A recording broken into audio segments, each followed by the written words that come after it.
Hi പ്രിയമുള്ള സുഹൃത്തുക്കളെ, നമ്മൾ ഒരുപാട് വൈവിധ്യമാർന്ന വിഷയങ്ങൾ നമ്മുടെ നാട്ടിൽ കണ്ടിട്ടുണ്ട്. ഭർത്താവിനെയും ഭാര്യയെയും വച്ചുമാറുന്ന രീതികൾ വരെ നമ്മുടെ നാട്ടിൽ തന്നെ സുലഭമായി മാറി.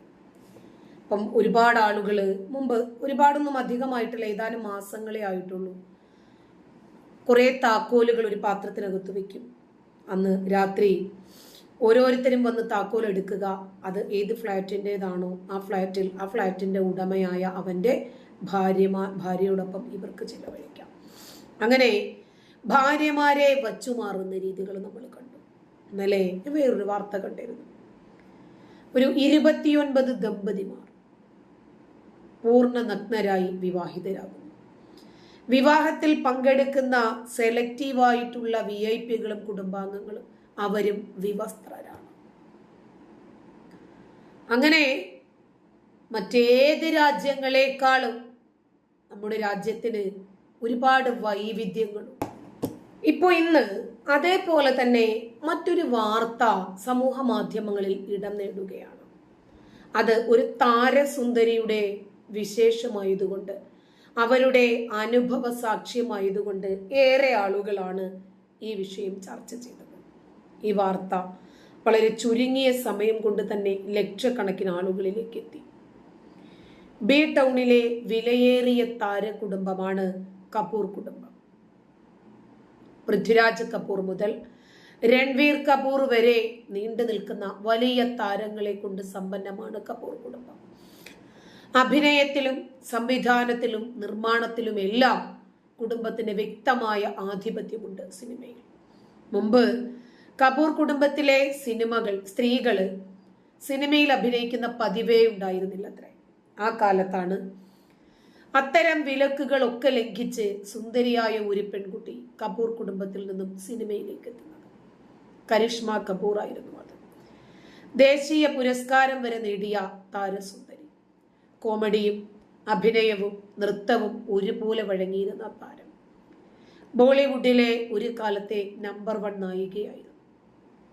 ബോളിവുഡ് കരിയർ സുന്ദരമായിരുന്നെങ്കിലും താരത്തിന്റെ വ്യക്തിജീവിതം അത്ര സുഖകരമായിരുന്നില്ല. ദാമ്പത്യത്തിൽ വലിയ വലിയ ബുദ്ധിമുട്ടുകളാണ് താരം അനുഭവിച്ചത്. മുൻ ഭർത്താവ് സഞ്ജയ് കപൂറുമായിട്ടുള്ള ബന്ധം കൈപ്പേറിയതായിരുന്നു. ഭർത്താവിനെതിരെ കരിഷ്മ നടത്തിയ വെളിപ്പെടുത്തലുകൾ ഇന്നും ആരാധകരെ ഞെട്ടിപ്പിക്കുന്നതാണ്. ഒരു ബിസിനസ്സുകാരനായിരുന്നു സഞ്ജയ് കപൂർ. അഭിഷേക് ബച്ചനുമായിട്ടുള്ള വിവാഹം മുടങ്ങിയതിന് പിന്നാലെയായിരുന്നു ഈ ബന്ധം. 2003 വിവാഹം. 2014 രണ്ടുപേരും ഔദ്യോഗികമായി പിരിയുകയും ചെയ്തു. കോടതിയിൽ വെച്ച് ഭർത്താവിനെതിരെ കരിഷ്മ ഉന്നയിച്ച ആരോപണങ്ങൾ വലിയ വാർത്തയായി അന്ന് മാറിയിരുന്നു. സഞ്ജയ്ക്ക് മറ്റ് പലരുമായും ബന്ധമുണ്ടായിരുന്നു. നേരത്തെ വിവാഹിതനായിരുന്ന സഞ്ജയ് താനുമായിട്ടുള്ള വിവാഹശേഷവും മുൻ ഭാര്യയുമായി ശാരീരിക ബന്ധം നിലനിർത്തിയിരുന്നു എന്നാണ് കരിഷ്മ കോടതിയിൽ ആരോപിച്ചത്. മകന്റെ അവിഹിത ബന്ധങ്ങളെയും ക്രൂരതകളെയും അമ്മ പിന്തുണച്ചിരുന്നെന്നും കരിഷ്മ പറഞ്ഞു. ഒരിക്കൽ തന്റെ അമ്മായിയമ്മ തനിക്കൊരു വസ്ത്രം സമ്മാനിച്ചു. ഗർഭിണിയായിരുന്നതിനാൽ അത് പാകമാകുന്നുണ്ടായിരുന്നില്ല. എന്നാൽ തന്റെ അമ്മയോട് താരത്തിന്റെ കരണത്തടിക്കാനായിരുന്നു സഞ്ജയ് പറഞ്ഞതത്രേ. വിവാഹത്തിന് തൊട്ടു പിന്നാലെ തന്നെ സഞ്ജയ് തന്നെ മർദ്ദിക്കാൻ തുടങ്ങിയെന്നാണ് കരിഷ്മ പറഞ്ഞത്. തന്റെ പണവും പ്രശസ്തിയും മാത്രമായിരുന്നു ഭർത്താവിന് വേണ്ടിയിരുന്നത്. ഹണിമൂണിനിടയിൽ പോലും സഞ്ജയ് തന്നെ മർദ്ദിച്ചിരുന്നു എന്നാണ് കരിഷ്മ പറഞ്ഞത്. ഹണിമൂണിനിടയിൽ ഭർത്താവ് തന്റെ സുഹൃത്തുക്കൾക്കൊപ്പം കിടക്ക പങ്കിടാൻ നിർബന്ധിച്ചിരുന്നു എന്നും കരിഷ്മ പറഞ്ഞു. തന്നെ ലേലം ചെയ്യാൻ ശ്രമിച്ചിരുന്നു എന്നും എതിർത്തപ്പോൾ തന്നെ ക്രൂരമായി തല്ലിയെന്നും സുഹൃത്തുക്കളോട് തന്റെ വില എത്രയാണ് എന്ന് പറഞ്ഞുവെന്നും കരിഷ്മ വെളിപ്പെടുത്തി. പല ആളുകളും സെലിബ്രിറ്റികളായതുകൊണ്ട് മാത്രം അവരുടെ വേദനകളും പ്രയാസങ്ങളും ഒക്കെ അവരനുഭവിച്ച് തന്നെ മുന്നോട്ട് പോകാൻ ബാധ്യസ്ഥരായി മാറും. കാരണം അവരുടെ സമൂഹത്തിലെ സ്വീകാര്യത, സെലിബ്രിറ്റി സ്റ്റാറ്റസ് ഇതിനൊക്കെ കോട്ടം സംഭവിച്ചു പോയാലോ. അതുകൊണ്ട് മാക്സിമം ഇവരെ ത്യാഗം സഹിച്ച് മുന്നോട്ട് പോകാനാണ് ശ്രമിക്കുക. പ്രത്യേകിച്ച് അക്കാലത്ത് സിനിമയിലെ ആർക്കെന്ത് സംഭവിച്ചാലും ശരി, വലിയ രൂപത്തിൽ ഗോസിപ്പുകളും വാർത്തകളും വിമർശനങ്ങളും ഇല്ലാ കഥകളും പൊയ്വാക്കുകളും ഒക്കെ കൂട്ടിച്ചേർത്ത് എരിവും പുളിവും ഒക്കെയുള്ള ഒരുപാട് വാർത്തകൾ പ്രചരിക്കുന്ന ഒരു കാലഘട്ടം കൂടിയായതുകൊണ്ട് പലപ്പോഴും അവർ ത്യാഗം സഹിച്ച് മുന്നോട്ട് പോകാറാണ് പതിവ്.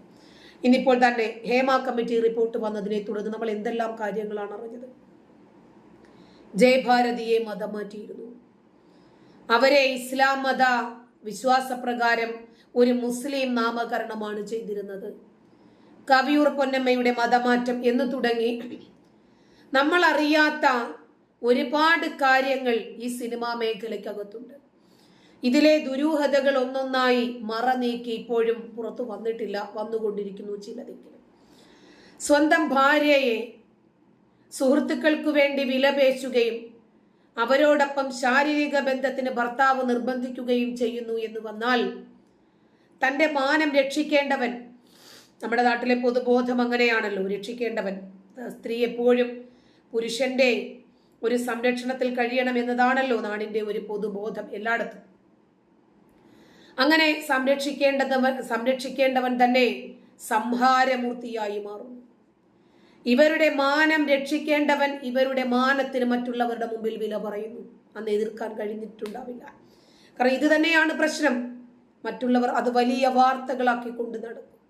ഒരുപാട് കാര്യങ്ങൾ പുറത്തു പറയാൻ പറ്റുന്നതും പറ്റാത്തതുമുണ്ട്. ഇക്കഴിഞ്ഞ ദിവസം ഒരു നടൻ 4 കല്യാണം കഴിച്ചു എന്ന് പറഞ്ഞ് വലിയ രൂപത്തിൽ വാർത്തകളായി. ആദ്യത്തെ ഭാര്യയുടെ പ്രതികരണങ്ങളൊന്നും നമ്മൾ കണ്ടില്ല. 2ാം ഭാര്യയും 3ാം ഭാര്യയും മത്സരിച്ച് പ്രതികരിച്ചു കൊണ്ടേയിരുന്നു. 2ാം ഭാര്യയിൽ ഒരു കുഞ്ഞുണ്ട്. ആ കുഞ്ഞിന്റെ പ്രതികരണം സമൂഹ മാധ്യമങ്ങളെ വല്ലാതെ പിടിച്ചുലച്ചു. ഒരുപാട് മനുഷ്യ മനസ്സുകൾ അവരോടൊപ്പം നിന്നു. ആ കുടുംബം ആകെ താറുമാറായിരിക്കുകയായിരുന്നു. അങ്ങനെ ആ പെൺകുട്ടിയും ആ പെൺകുട്ടിയുടെ സിസ്റ്റർ പെൺകുട്ടിയും ഈ മോളും ഒക്കെ വന്ന് അവരുടെ വേദനകൾ പുറത്ത് പറയുന്നുണ്ടായിരുന്നു.